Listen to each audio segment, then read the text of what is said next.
Саламатсыздарбы, урматтуу НТС телеканалынын көрүүчүлөрү, эфирде кайрадан эсимде берүүсү.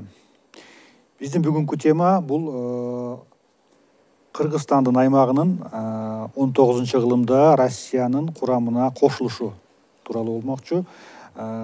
Расмий тарыхта, Совет учурундагы жазылган тарыхый басылмаларда Кыргызстандын Россиянын курамына ыктыярдуу түрдө кошулушу деген аталыш менен гана белгилүү болчу. Кыргызстандын Россиянын карамагына кириши ушул канчалык ыктыярдуу болгон, кошулушу кандай, чынында кандай болгон, ошо тууралуу сөз кылуу үчүн биз бүгүн студиябызга тарых илимдеринин кандидаты, доцент Рыскул Жолдошов агайды чакырдык. Рыскул агай, кош келипсиз. Рыскул агай, ошо баштаганда эле мына эң башкысы Россиянын карамагына Кыргызстандын ыктыярдуу кошулушу деп историографияда айтылып келген. Буга чейин канчалык ыктыярдуу болгон кошулуубуз, ыктыярдуу болгонбу, кандай шартта, кандай жагдайда Кыргызстан чындыгында кантип кошулган Россиянын курамына? Албетте, бул Кыргызстандын 19-кылымдагы тарых боюнча алганда биз баягы Совет мезгилинде жашагандыктан Совет тарыхнамасында Кыргызстандын өз ыктыяры менен Россия империясына кошулган деген илимий бир көз караш теория иштеп келген. Бул чынын айтканда ошол советтик идеяны чагылдырган жасалма, саясатташтырылган көз караш болгон. Мунун пайда болушунун себеби деле ошол 60-жылдарга туура келет. Ошо 60-жылдарда 100 жылдыгын өткөрүү боюнча 20 өткөн кылымды өткөн кылымдын 60-жылдарында ошо 63-жылдан тартып өз ыктыяры менен деген теорияга басым жасай баштаган. Мунун илимий жактан бекемдеш үчүн биздин белгилүү тарыхчыбыз, окумуштуубуз академик Бегмал Жамурчинов агайдын кайрылышы ошол кишинин эмгеги аркылуу далилдегенге аракет кылганда, бирок Бегмал Жамурчинов агай өзүнүн алгачкы иштеп аткан эмгектеринде деле башка бир жанагындай өзүнүн чоң изилдөөсүндө деле Россияга Кыргызстан өз ыктыяры менен кошулган деп жазган эмес атагында. Анын Кыргызстандын 19-кылымдагы саясий тарых деген чыгармасы бар. Эки китептен турган 19-кылымдын биринчи жарымы, анан 19-кылымдын экинчи жарымы деген. Мында аябаганда ушул күнгө чейин өтө баалуу болгон архивдик материалдар, тарыхый булактар менен далилденген фактылар менен жазылган мыкты чыгарма деп эсептелет бүгүн дагы. Муну ушул Жамурчинов агайдын алгачкы китептеринде жазганда ыктыярдуулук жөнүндө сөз болгон эмес. Бирок жанагы саясатта Россияга өз ыктыяры менен кошулду деген теорияны иштеп чыгууда бул кишиге ушу атайын тапшырма берилип, анан бул киши өзүнүн эмгектерин жыйынтыктап Кыргызстандын өз ыктыяры менен Россияга кошулуш деген бир монография жазган. Ошону негиз кылып алышып, присоединение Кыргызстана к России, добровольное присоединение Кыргызстана к России деген. Ошол китебин негиз кылып алышып, анан орус тилинде гана чыккан. Орусча чыккан. Ошонун негизинде жанагындай кыргыздар Россияга өз ыктыяры менен кошулган деп, Россияга саясатташкан идеяны таңголаган Кыргызстан ошонун 100 жылдык карнап Ленин ордени менен Кыргыз Республикасы сыйланган. Ошондон тартып ушул көз караш, илимий көз караш мектеп окуучуларынын китебине кирип, вуздарда окутулуп, анан элдин кеңири катмарына таралып кеткен да, өз ыктыярдуу деген көз караш. Чынында бул такырандай болгон эмес. Ошол 20-кылымдын 60-жылдарына чейин, ошо 100 жылдык юбилей белгиленгенге чейин негизи эле тарыхый историографияда Кыргызстандагы кандай жол менен, кандай шартта кошулганы тууралуу мындай расмий пикир жок беле, изилденген жок беле ага чейин. Орустар тарабынан, россиялык окумуштуулар тарабынан кандай баа берилип келгенде, ыктыярдуу эмес деп? Бул жөнүндө аябагандай көп документтер бар.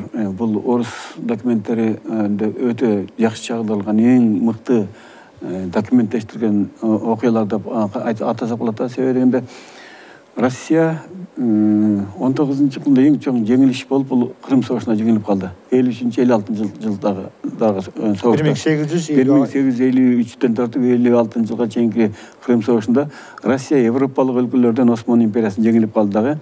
Анын тышкы Крым согушунда. Анын тышкы саясатында Европалык багыттагы жана Осман империясы аймагына батылган саясат таш капты. Ал Россия империясы жеңилгендиги мойнун алды дагы. Анын бир гана багыты ушул Россия туташкан материктик аймак калган. Башкача айтканда Борбор Азия калган. Андан Борбор Азиянын ичинен дагы Түркүстан аймагы. Анткени себеби ушул Россиянын баш катындашы болгон Улуу Британия ал маалда Индияны толук үстөмдүк кылып, анан ушу Индиядан чыгып Борбордук Азияга көчүп жүрүш үчүн Афганистанга такалып атканда афгандыктар аларга каршылык көрсөтүп аткан. Ушул Афганистанда такалып калганына байланыштуу орустар тез арада Борбор Азиянын анын ичинде Түркүстан аймагын басып алууну чечим кабыл алышкан. Мына ошондон тартып булар 56-жылдан баштап активдүү киришкен. Ушул окуялардын баарын алар документтештирип китеп кылып жазышкан. Орус окумуштуулар бардыгы бул аймакты завоевание Түркістанского края, завоевание Семиречья, завоевание Средней Азии деген аябагандай чоң документтер менен белгилүү окумуштуулардын китептери бар. Расмий түрдө завоевание, демек басып алууду эле өздөрүнүн расмий улактарында айтып келген. Алар башынан эле бүгүн да сакталып турат ошол китептер. Орто Азия аймагын куралдын күчү менен басып алуу деп айтып келишкен. Бирок бул басып алуу деген сөздөн биз Совет маалында эле өзгөчө 60-жылдардын башында жанагындай өз ыктыяры деген бир терени таап алып, анткени биздин элдин өкүлү болгон Бугуруустун бии Боронбай ошол Россияга жазган катын далил кылып, мына ушул кишинин каты деп, анан ошонун негизинде жанагындай ыктыярдуу деген нерсени алып чыкканда, бирок чын-чынында ал ыктыярдуулук жөнүндө сөз болушу мүмкүн эмес. Анткени Боронбай Беңмурат уулундагы жазган катында ал өзүнүн ыктыяры эмес, аны агитация, пропаганда аркылуу ошол орустардын ошол маалдагы агенттери, молдо болуп жүргөн татариндер, башкырлар, содагер болуп келген ошол мусулман өкүлдөрү таасир берип жазганын каттан ачык эле көрүнүп турат. Бизди айтышты, Россия кошсо ушундай болот деп атат деп. Анан силер бизге жардам берем дедиңер. Эгерде бизге кимде бирөө кол салса, силер аскер берем дедиңер деп ачыктан ачык эле жазылып атат да. Бул орус тышкы саясатынын бул тактикасы болгон. Жана көчмөн урууларын бири-бирине кайраштырып, анан улам биринин өкүлүнө бирин качастырып басып алуу. Бул жалаң эле Кыргызда болгон эмес. Ошо Кыргыздарга чейинки 40-50 жыл мурун болгон казактардын кичи жүз урууларын басып алганда да ошондой тактиканы колдонгон, орто жүздү басып алганда ошондой колдонгон, казактардын улуу жүзүндө да ошондой колдонгон, кыргыздарга да колдонгон тактика. Жөнөкөй эле мисал катары ушул кичи жүз казактарын басып алганда орустар адегенде ушул кичи жүздүн башкы кандай каттар эсептелген Көкжал баракка каршы Көкжал барак. Көкжал барак султан деп коет. Барак султан, анын жана лакабаты Көкжал деп. Ошого каршы Абулхайыр хандыкты курушкан. Анан Абулхайырга айткан, силер эгерде баракка каршы көтөрүлсөң, биз сага жардам беребиз, бийликти сага алып беребиз, сенин даражаң чоң болот, хандык титулду аласың деп. Анан Абулхайыр менен барактын ортосунда кагылыш болуп, барак султандын аскерлери үчтөрөк болуп, Абулхайырды өлтүрүп коюшкан. Ушул Абулхайыр өлгөндөн кийин Абулхайырдын балдары Россиянын өкүлчүлүгүнө барып даттанышып, атабызды өлтүрдү, жардам беребиз дегенде, ошолордун каты менен ошону негиз кылып алышып, мына биздин Абулхайырдын балдары качасты, биздин жардам сурап атат деп, ошону менен аскер киргизип, анан баракты талкалашып, барак качуу аркасы болгон. Ал улуу жүз жерине келип, ошол жактан каза болду. Анан ошо менен кичи жүз казактарын орус администрациясын өз ыктыяры менен өтүп кабыл алып коюшкан, басып алышкан. Мына ушул эң жөнөкөй ыкма. Ошол эле ыкманы бизге да колдонушкан да. Ошол алыстап кетелек да. Кыргыздардын манап бийлеринин алгачкы мындай контакттары деп коелу, байланыштары кача бир нече болгонун айтып жүрөт да. Мисалы алгачкысы 18-кылымда Атакеби кыргыздардын ичинен, бүт кыргыздын атынан эмес, ошо Атакеби алгачкы болуп Екатерина ханышага элчилерди жөнөткөн биринчи контакт депчи. Ошодон кээ бирлер ошодон баштап багы Кыргызстан Россиянын таасирине кире баштаган деп айтышат. Башкалар болсо, мисалы жанагы Шералы уулу Качкенин орустар менен болгон биринчи байланышын айтышат да. Негизи эле орустун таасирине, орус империясынын таасирине мына кирди деп кайсы жолу куршуду, кайсы жылды, кайсы мындай сүйлөшүн айтсак болот да, кайсыдан баштап мындай эсептесек болот. Эми кыргызстар менен орустардын ортосунда алакалар мындан 300-400 жыл мурун эле башталганда.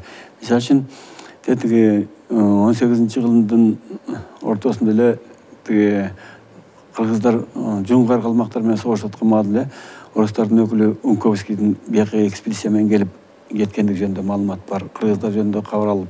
Андан кийин ушул Атеке Тунай Бийбул жөнүндө анын Екатерина Жаскан айткан каты, анан элчилери ал жерге барган элчилер жөнүндө сөз болуп атат. Бирок бул жерде айтып коюш керек, ошолордун бардыгы мына эң биринчи элерден ошо элчи жиберген Атекенин өзү дагы ал Россияга кошулуу жөнүндө эч кандай сөз да болгон эмес. Ал катта негизинен орус кербендери Кытайга, өзгөчө болуп Кашкар тарапка келген кербендерди. Алар тетиги Кыргызстандын Ысык көлдүн түндүк жагы менен келген, каркара менен өткөндүктөн ошол жерден өткөн коопсуздугун сактоо боюнча гана кат жиберген. Эгер мен орустардын кербен коопсуздугун мойнума алсам, аларга ошол жерлерден эч кимге тийгизбесем, силер мага акы төлөп акча берип туруңар деп соода максатында гана жиберген да. Бул жерде кошулуу жөнүндө сөз жок, бирок баягы биз Совет маалында жанагы өз ыктыяр менен кошул дегенде ушу Атекени да кошуп алып бурмалап айта беришет да. Бул жөнүндө андан кийин Бумовдун миссиясында бугурлардын өкүлдөрү Бирназа бийдин балдары, Жапалак бийдин балдары барган маалыматтар бар. Анда деле кошулуу жөнүндө сөз жок. Ал жерде деле соода кызматташуу жөнүндө. Ал эми кыргыздардын Россия империясынын курамына кошулган эң алгачкы расмий мезгили бул Боронбай Миңмуратулунун өзүнүн өкүлдөрүн Омскага жиберип, 1854-жылдын сентябрь айында чыккан делегация ошол Ысык көлүн жеген чыккан Омскага барып жетип, 1855-жылдын 14 январында Куран кармап, биз орус букаралыгына өтөбүз деген ант берген. Кайсы уруунун атынан? Буг уруусунун атынан, бир уруунун атынан. Ушундан баштап орустар ошо Буг уруусун биздин Бухара деп таанып, биздин эл деп анан ошол мамиле кыла баштаган. Бирок чын-чынына келгенде бул жанагы Боронбай Миңмуратулунун делегат жиберишинин өзү дагы бир топ тарыхый негизге ээ да. Эмне себептен ал киши ушул 54-жылы Россияга эме жиберди, элчи жиберди. Ага чейин кандай эле кыргыздар? Ушул 19-жылдын ортосунда кыргыздарда бир саясий абал түзүлгөн. Кыргыздар буга чейин түштүк кыргыздары толугу менен Кокон хандыгына баш ийип турган. Түштүк кыргыздардын ички иштерине Кокон хандыгы толук кийлигишкен. Мисалы үчүн уруунун башларын алмаштырып, Паңсат миңбашлардын баарын Кокон хандыгы чечкен. Даткаларды алмаштырган. Ал эми түндүк кыргыздарын алар номиналдуу гана башкарып, баягы бияка чептерди салган менен уруунун ички иштерине кийлигише алган эмес. Мисалы үчүн Канайдын балдарын кызматын алып, башка балдарын кызматка кое алган эмес да. Башкача айтканда түндүк кыргыздары өз алдынчалыгын, автономдуулугун сактап калышкан. Ошондуктан түндүк кыргыздары салыштырмалуу түштүк кыргыздарга караганда Кокон хандыгына көз каранды эмес эле да, мындай салыштырмалуу түрдө. Бирок ошого карабастан кокондуктар силер мусулмансыңар деп алардан такай зекет алып турган. Анан ушундай кырдаал болду. 1842-жылы Бухара эмираты Кокон хандыгына кол салып, Мадалы ханды өлтүрүп, Кокон хандыгы жоюлду деп жарыялады. Ал жерге өзүнүн элчисин коюп кетти, наместниген. Ошол эле маалда тиги түндүк тараптан орустардын алга жылуусу болуп аткан, билинип аткан. Анан мына ушул кырдаалда кыргыздар Бухара эмирлигине каршылык көрсөтүү башталды.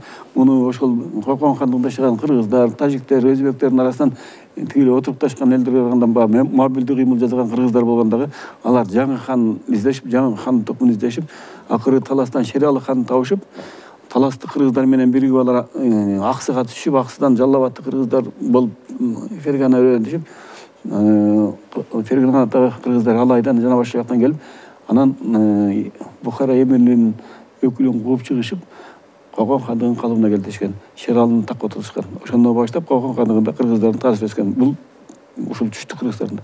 Ал эми ошол эле маалда түндүк кыргыздарында Орман хан ошол элди чакырып, белгилүү бийлердин баарын чакырып, анан биз эми канчага чейин ушул ар кайсы мамлекетке, элге баш ийип турабыз деп, ушул өз алдынча мамлекет бололу деп демилге көтөрүп, акыры азыркы балыкчы жанында Кызыл Токой деген жерде 42-жылы ушу Түндүк Кыргызстандын өз алдынча мамлекеттүүлүк деп кан көтөрүлүп, анан мамлекет түзгөнгө аракет кылды. Мына ушул кыргыздардын жанагы салттуу көчмөн мамлекеттин негиздеги болгон аракет ушундан пайда болду. Ошол маалда мына 42-жылдан 55-жылга чейин 13 жылдын ичинде кыргыздарда кандайдыр бир өз алдынча мамлекет болуп калды. Бирок ушул өз алдынча болуп жашап жаңы түзүп аткан кыргыз мамлекетин бир дагы кошуна эли тааныган эмес.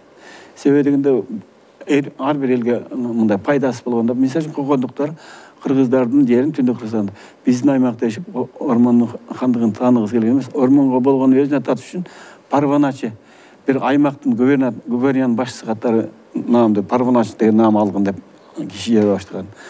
Россия болсо ошол маалда аскерлер менен улуу жүз казактардын кирип келген болчу аскерлер менен чалгын жиберип ормонду хан катары тааныган эмес. Муну бир кыргыздын бир кичинекей бии манабы катары гана баалап, аны өзүнө тартканга аракет кылыштырган. Аны эмес эң жөнөкөй эле жанагы кошуна казактардын ошо орустарга каршылык көрсөтүп аткан Кенесары Касымов султаны дагы кыргыздардын өз алдынчалыгын тааныган эмес, ушу кыргыздарды басып алып, ушу жерге бийлик жүргүзгөндө калган. Башка чатында көрүнүп тургандай, ошол маалдагы жанагы жаңы түптөлүп аткан кыргыз мамлекеттүүлүгүнө бул көчмөн мамлекеттүүлүк болгон европалык түптөө эмес, баягы эски салттуу түптөө. Ошол мамлекеттүүлүктү бир да кошуна эл тааныбай атат да. Эгер кошуна элдер тааныбагандан кийин ал мамлекеттин тагдыры чектелип болот ба? Ушул саясаттан улам кыргыздардын жанагы Ормонхан негиздеп аткан мамлекет көп көзөгөн жок. Акыры орустардын басып алышы менен бүттү, аяктады. Ошол мезгилдеги ошол кыргыз эмнеге ошол Ормон хандыгы, Ормон эми формалдуу түрдө ошо көчмөндүк көз караштан мамлекет деп атпайсызбы? Кандай эмне бир кайсы бир уруулар ортосунда карама каршылыктар тоскоол болуп аттуу, күчтөнүүгө же биримдик жетиштүү эле эмнеге ошолдо 13 жыл эле болуп мындай салмактуу өзүнчө бир суверендүүлүгүн 13 жыл гана сактай алган?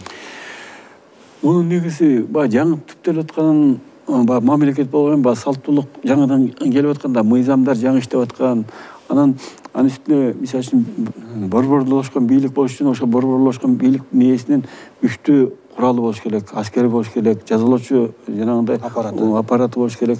Ушунун баары Ормонханда алыс эле да. Биринчиден эл көчмөн болгондуктан ар бир көчмөн уруунун адамдары, эркек адамдары тынччылык мезгилде булар мал баккан, малчы болушкан, эми согуш болгондо ар бири аскер болгон да. Анан мисалы үчүн Ормонхандын өзүнүн уруусунун адамдарына кандай аскер болсо, ар бир ага башкан уруунун адамдары да ошондой аскер болгон да. Башкача айтканда бул жанагындай күчтүү бийликтин ырычагы болгон эмес. Анан ошондуктан Ормонхан жанагы биринчи эле бийлик жүргүзүүдө ал жанагы либералдашкан, опузалаган, коркуткан саясаттар менен баш ийдире баштаганда, мисалы үчүн эң биринчи кыргыздардын салтын кармап, салттуулук ошо уруу башлар менен жакын тууган болуп, карым катнаш түзүп, мамиле түсүү боюнча, кудалашуу боюнча, мисалы үчүн Боронбай менен кызын берип, Эмирзак деген уулуна Боронбайга куда болуп атат. Жаңы Караш менен мамилесин оңдоп атат. Тиги Кетментүбөлүк Рыскылбектин атасы Нарбото би менен куда болуп атат. Тиги Осмондун баласы Тайлак баатырдын баласы Осмон менен баласын дос кылып атат. Ушу сыяктуу бир баласы Чаркын деген уулуна ат башлык Ажыбек баатырдын кызын алып берип куда болуп атат. Мына ушу сыяктуу куда сөөк болуп, мамиле түзүү менен болсо, экинчиден жанагындай аларды бир либералдык саясат кылып бириктирүүгө аракет кылганда, опузалоо жолу менен, коркутуу жолу менен да. Мына бул ушул саясаттын өзүнүн болгону алсыздыктан келип атат да, бийликтин. Ошон үчүн жанагы бийлик толугу менен өсүп чыгылган жок. Анан экинчиден бул биринчи жагы. Экинчи жагы тышкы күчтөр. Ошо кыргыз мамлекетинин түптөлүшүнө кызыктар болбогон тышкы күчтөр ошого каршы иштеди. Өзгөчө эң биринчи кезекте бул Орус империясы. Орус империясы 47-жылдан баштап, даже андан мурун 42-жылдан баштаган маалымат тапты. Анан 47-жылдан баштап өзгөчө ошо Ормонханды өзлөрүнө тартып, ошол Ормонхан аркылуу кыргыздарды өзүнө кошуп алууга аракет кылган. Кокондун ошол маалдагы Шералы хандын мезгилинде бийликтин башында турган Мусулманкул миңбашы ошол Түндүк Кыргызстандын жазалыгы боюнча 51-жылы Олуятага азыркы Тарас шаарына аскер топтой баштаган. Муну уккан кыргыздын бийлери Ормахан 51-жылдын кышында, 52-жылдын кышы болот эми январь. Илеге көчкөн да. Ошо Илеге көчкөндө 52-жылы орустар киши жиберип, атайын экспедиция уюштуруп Орманханды биз тарапка кабыл алабыз деп ойлошкон. Алар айтышат, ошо Орманхандын кол астында 40 000 түтүн кишиси бар экен. Алар Кетмен төбөдөн Ысык көлгө чейинки бардык жерде баш ийип турат деп. Мына ушул орустардын ушул аракетине Орманхан, мен бул жерден элге барып силердин оюңарды айтам, анан эл макул десе өтөм, макул десе өтпөйм деп Орманхан негизинен баштаткан да саясий либералдык саясат менен. Анан орустар муну жакшы түшүнгөндөн кийин ошо Орманхандын бийлигин алсыратып, ага каршы кол астындагы таасирленген бийлерге жардам берип, анан жана кыргыздардын жерин басып алуу саясатын мына ошондон баштап өткөн да. Ошол жашыруун тынччылары, агенттери жана биз сөз кылган Файзулла Ногоев, Хаубулин деген ушу сыяктуу көптөгөн татар башкырлар келип, кыргыздар менен иштешип, анан бийлерин Орманга каршы көтөрүшүп, анан ошо орустардын жана кандай болуп өзгөрөт, артыкчыларын түшүндүрүшкөн. Өзгөчө мына ошол маалда ушу Түндүк Кыргызстан Солтонун Жаңгарач бийин, Сарбагыштан Жантайды, анан тиги Бугунун Боронбай ушул үчөөнү басым жасашкан. Себеби үчөө тең орустар менен чектешкен аймакта болгон да. Анан булар менен князь Корчаковдун ошол маалда тиги башкарып турган Корчаковдун жашыруун жолугушуу жөнүндө дагы каттар бар.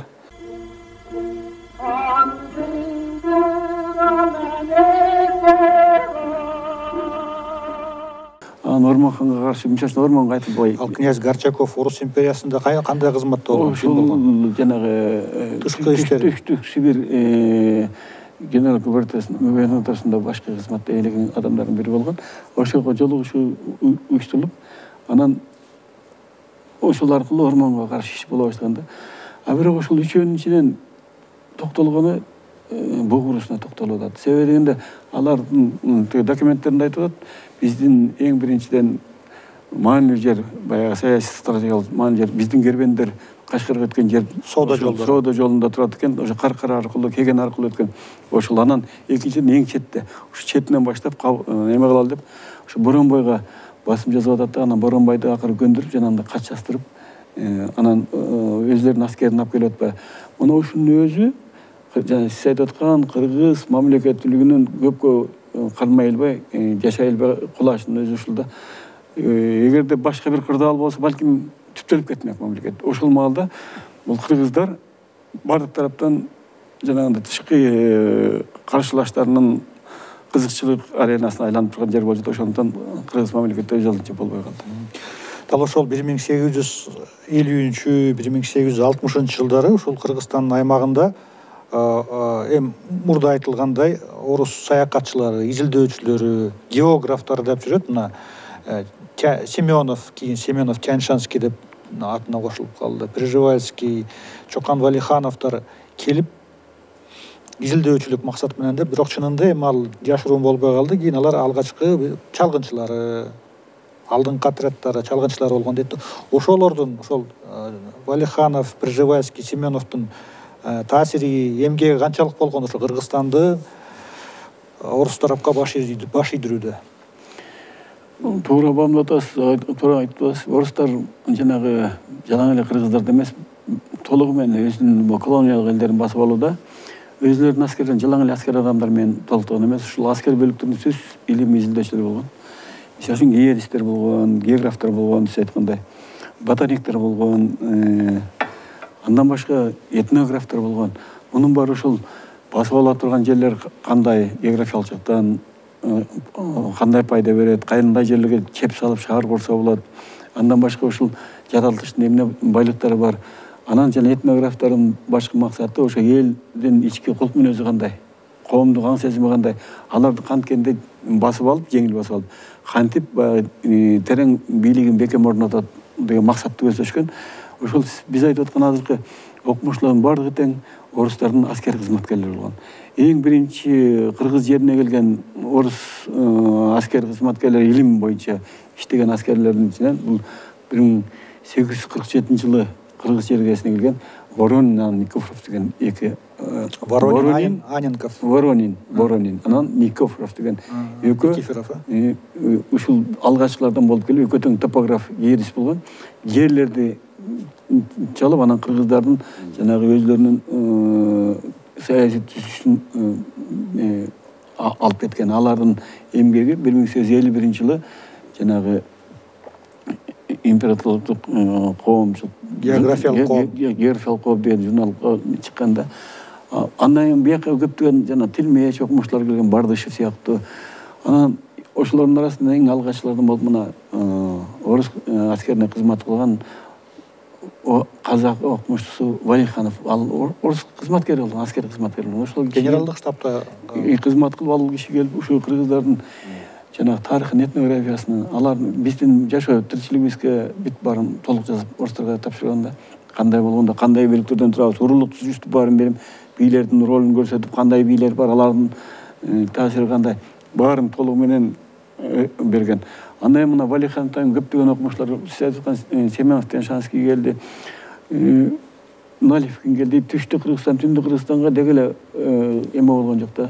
Анан алардын баары эмне максатта? Эң биринчи максатта ушу басып алынуулук жеңилдетүү. Канткенде жеңилдетебиз. Ал эмес мына Северцов, бул биолог.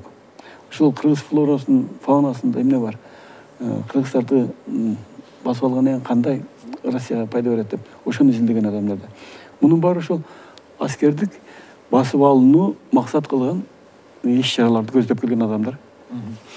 Анан мына сиз өзүңүз айтып кеттиңиз, Кыргызстандын түштүгү менен түндүгүнүн ошол орус империясынын таасирине кирүүдө мындай өзгөчөлүктөр болгон деп билебиз да, көпчүлүк эле.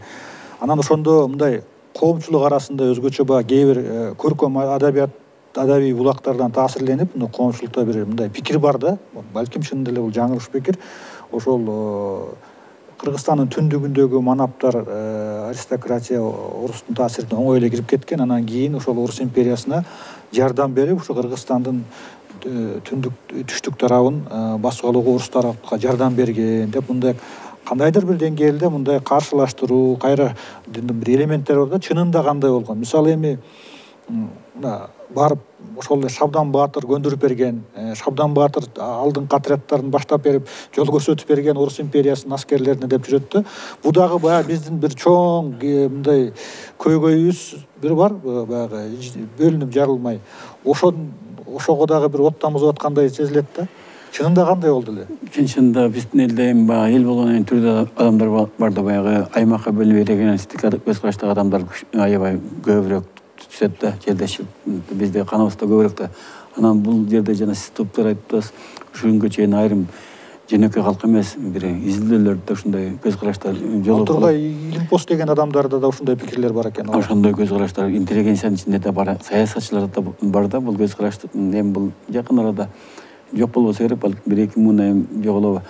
Эми Россиянын Кыргызстанды басып алган маалында жалпысынан Кыргызстан жана жогоруда айткандай Кокон хандыгынын ээлиги катары эсептелген да. Бирок ошол Кокон хандыгынын ээлиги катары эсептелген менен кыргыздар, Түндүк кыргыздар Ормон хан таасири менен Кокон хандыгынын бийлигин кулатып, Ысык көлдөгү, мына Көтмалдагы, тиги Тоңдогу, Барскондогу чептерин баарын өрттөп, Акталадагы Куртка чебине чейин барышып, Кокондорду кууп чыгышып, Кокон бийликти алсыраткан болчу. Кокон мурун эле номиналдуу түрдө башкарса, кийин Түндүк кыргыздар баш ийбей калып атат. Башка жактан орустар келген маалда Кокон хандыгынын таасири өтө эле аз болгону орустар, Кокондор өздөрүнүн түндүктөгү чептериндеги аскер сарбаздардын күчү менен гана турганда, ал эми Түштүк Кыргызстан болсо бул толугу менен Кокон хандыгы таасиринде турган. Түндүк Кыргызстанды орустар жеңил басып алгандыгы жанагындай күчтүү мамлекеттик бийлик болбогондуктан басып алышты. Кокон хандыгы алыс болгон. Анан Түндүк Кыргызстанды басып алгандан кийин алар эми Кокон хандыгынын өзүн басып алууга аракет кыла баштады. Түштүк Кыргызстан болсо ошо Кокон хандыгынын ичиндеги эл катары, Кокон хандыктын эл катары орустарга ошондой мамиле болду. Бирок ошого карабастан Түштүк Кыргызстанда дагы ошо Кокон хандыгына каршы кыймылдар башталган. Мисалы үчүн мына тиги Мамыр Мергендин бул көтөрүлүшү, андан кийин Исхак Асан уулунун көтөрүлүшү, бул ошол Фергенадагы Кокон хандыгындагы кыргыздарга болгон эзинин жеткен чегине жетип, бул хандыкта кризис башталганда негизги көтөрүлүштүн жетекчилери кыргыздар болгон, теренал кыргыздар болгон. Анан ушул кыргыздардын көтөрүлүшүн, кокохандын ичинде көтөрүлүшүн пайдаланып, орустарга дегенде кокондук автономия катары тааныйбыз деп кабылдашкан, дегенде мамлекет катары баягы өзлөрүнүн жеңилирээк болсун. Бирок кокохандын ичинде саясий жагында күрөштөрдөн улам, кыргыздардын көтөрүлүшүнөн улам. Орустар ушуну шылтоолоп турган кокохандыгын басып алды. Аскер киргизди. Эми ошого аскер киргизгенде бул орустардын күчү толук эле жетет болчу. Мына Ташкентте болсо, бул Черняевдин аскерлери негизги күчтөрүн талкалады, алым кулаталыкты өлтүрүштү. Анан кийин кокохандыкты өтө тез арада басып алды. Кудайыр хан өзүн туткунга алып, Россияга алып кетишти. Ушул маалда орустарга каршылык көрсөтүү кыймылы Фергенада башталды. Бул каршылык көрсөтүүнүн негизинен кыргыздар башында турушту. Өзгөчө ошол Асан Исхак Болоткан деп лакабы бар. Болоткандын таасиринде турган адамдар турушту. Болоткандын өзүн кармап, Марганаңда даргага тарткандан кийин анын кол астында турган кыргыздар өзгөчө Алымбектин балдары, Абдылдабек күрөшкө чыкты. Мына ушул Абдылдабекти жазалоо үчүн Скобулев атайын отряд менен барды. Эми ушул чоң отряд менен барганда ошо жергиликтүү элдерден жол көрсөтүүчүлөрдү алган. Бул жалаң эле Түндүк Кыргызстан эмес, Түштүк Кыргызстанда алган Скобулевдин күндөлүгү бар. Эгер күндөлүгүн жакшылап карап көрсөңүз, Түштүк Кыргызстандан бир 20дан ашык белгилүү атабектер, бийлер, даткалар ошо Абдылдабекти таап беребиз, кармап беребиз деп орустардын курамында жүргөн. Ал эми Түндүктөн болсо, баягы мурунураак кошулуп, орустарга баш ийгенчи Шабданды атайын чакыртып алышканда, Шабдан болгон 100 адам менен барган. Эми 100 адам менен барып, бир чөлкөмдө элдин баарын басып алууга мүмкүн эмес да. Ал Скобулевдин чакыруусу менен барган. Анан баргандан кийин бир кызык бир деталь бар да, мен ушуну айткым келет. Абдылдабектин артынан түшүп, Алайдын Чот деген капчыгай беле, ушу Чот капчыгайында турат деген кабарды уккандан кийин, анан орустар кишилерди жиберет сүйлөшүүгө. Сүйлөшүүгө жибергенде Абдылдабектин адамдары: биз орустарга ишенбейбиз, силер мына кыргыздарга келгенден баштап убада бересиңер, бирок убадаңарга турбайсыңар. Силер бардыгын алдап, кармап алып, өлтүрүп, же болбосо өзүңөрдүн бийлигиңерди жүргүзүп атасыңар.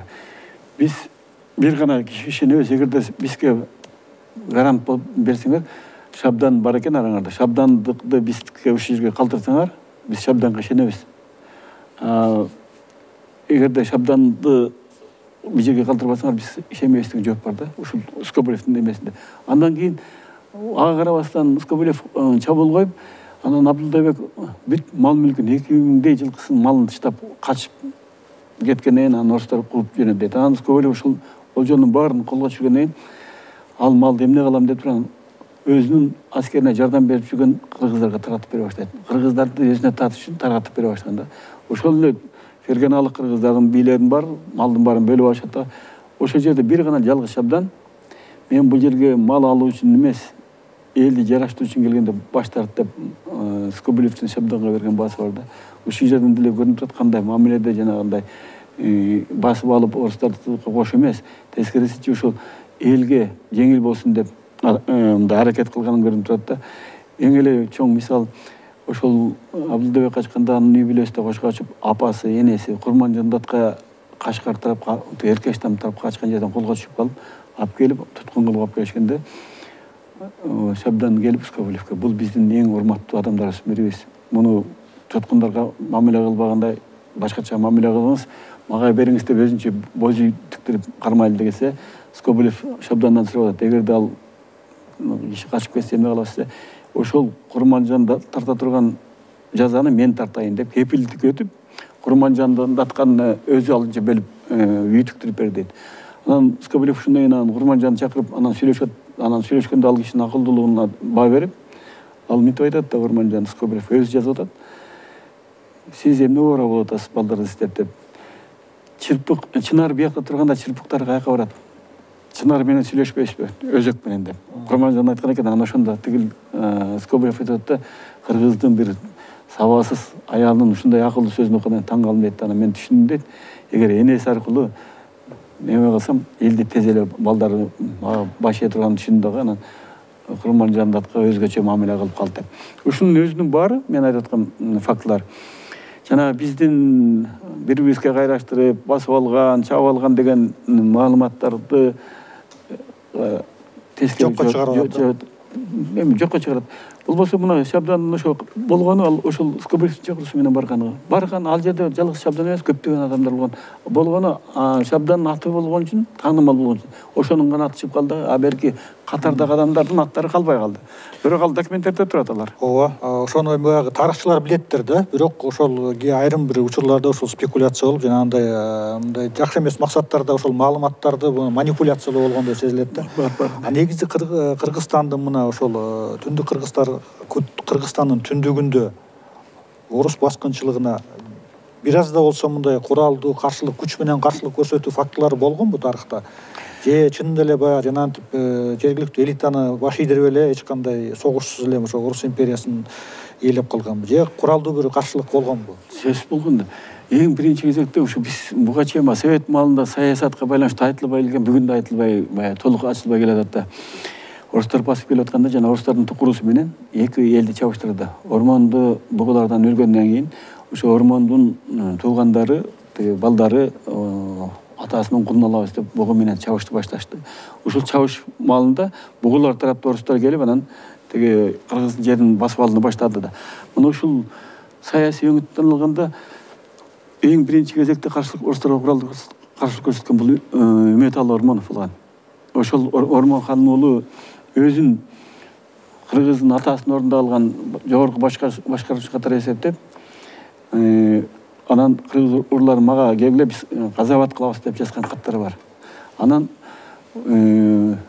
Үмөталы дегенде ошо орустар менен сүйлөшүү жолу менен, тынчтык жолу менен тиги маселени чечкенге аракет кылган, бирок ал акыры көз жеткенден кийин баягы орустар толугу менен басып ала турган 63-жылы көтөрүлүш кылган, куралдуу көтөрүлүш.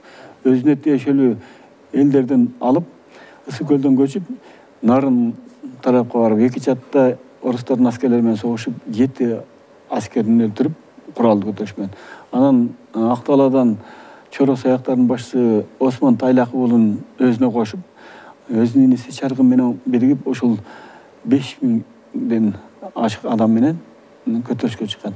Бул 63-жылдан 67-жылга чейин көтөрүлүп, акыры орус аскерлери дагы администрациясы бийлиги Нарынга жетип, Нарын чебин сала баштаганда акыры көзү жетип, бул жерден барыр куткарбай турган. Анан өз ыктыяры менен баш ийип берген. 67-жылы Северсовдун отрядына келип, анан мөөрү менен кагазын берип, мен орустун бардык шартына макулмун, болгону мен ата журтума барайын, калаганын аткарып берем деп макулдук кошулууга аргасыз болгон. Орустар болсо аны кабыл алып, бирок жана өлтүргөн аскерлер үчүн Кыргыздын салты менен кун төлөткөн.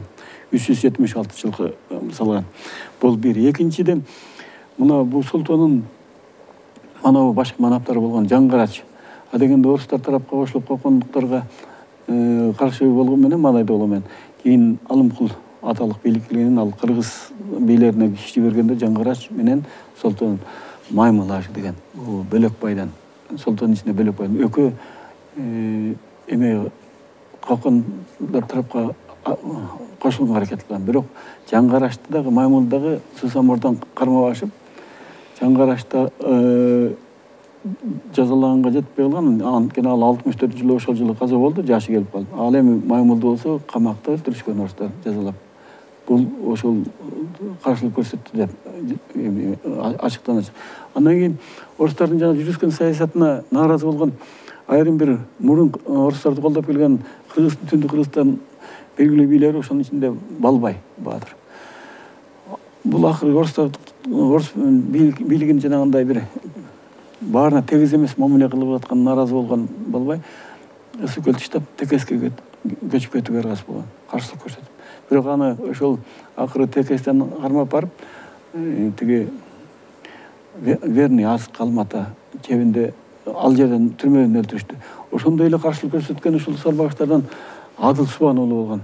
Бул каршылык көрсөтүп, тиги ат башка чейин баргандан кийин аны ошол жерден кармап ашып, Адыл дагы бир эмес 2 жолу кармаш, экинчисинде түрмөдөн өлтүрүшкөн.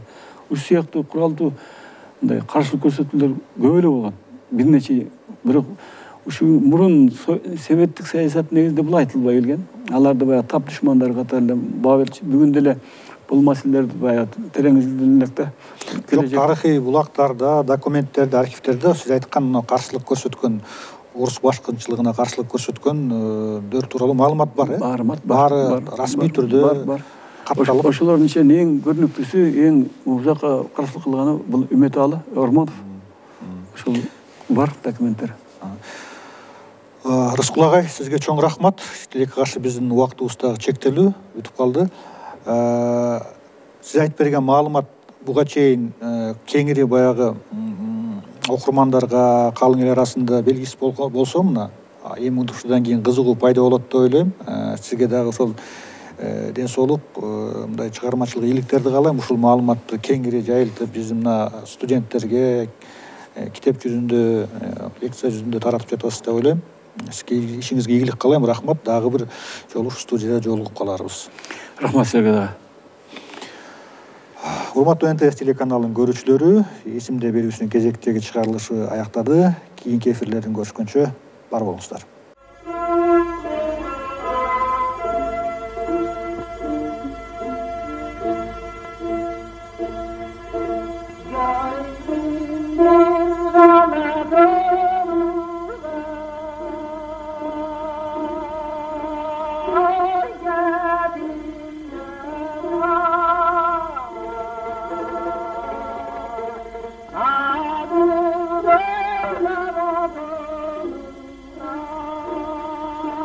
Ah